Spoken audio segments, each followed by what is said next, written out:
Of course আমি তো বলেছি উই কন্ডেম দিস, ইভেন আমাদের ক্যাবিনেট মিটিং ছিল আজকে, totally we condemn all this. কী হয়েছে না হয়েছে ডিটেলস পরে দেখুন, কিন্তু এখন at present we condemn strongly totally.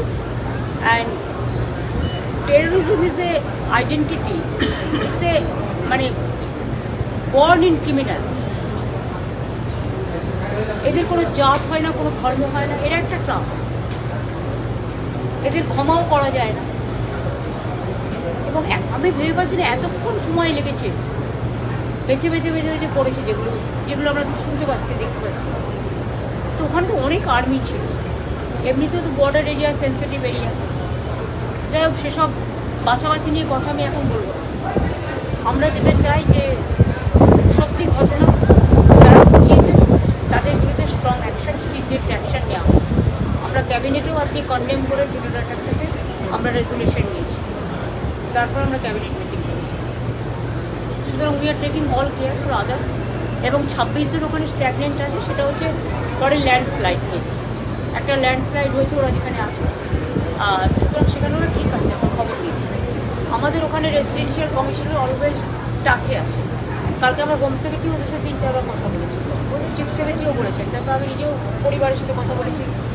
ওখানে যে ভদ্রমহিলা মিতাজনগরে বাড়ি, ওই বিতানের ওয়াইফ, ওর সাথেও আমার ফোনে কথা হয়েছে, ওর ভাইয়ের সাথেও কথা হয়েছে। বেহালায় যিনি মারা গেছেন ছকের বাজারে, হ্যাঁ, ওরও দাদার সাথে সম্ভবত আমার কথা হয়েছে। আমরা এই দুঃখে পুরোপুরি ওদের সাথে আছি। প্লেনে উঠিয়েছে তখন আমি খবর জানি, 2 নাগাদ প্লেনে উঠিয়েছিল, আমি শুনেছিলাম। কার্গো তো আগে বুক করতো, সেই জন্য ওখানে অরূপও যাবে, ববিও যাবে, ওরা রিসিভ করবে, ওর ফ্যামিলির সাথে ফ্যামিলিতে নিয়ে যাবে। ওদের ফ্যামিলির সাথে আমার কথা হয়েছে।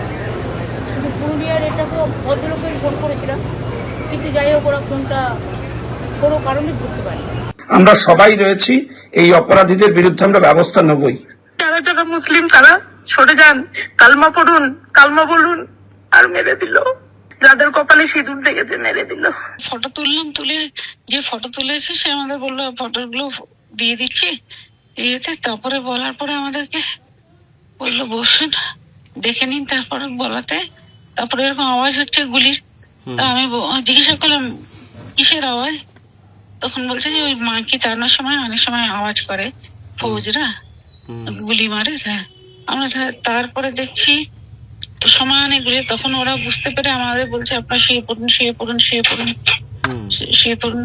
তা আমরা শুয়ে পড়েছি। আমার হাজবেন্ড ছিল, তার পিছনে আমার মেয়ে ছিল, তারপর আমি ছিলাম।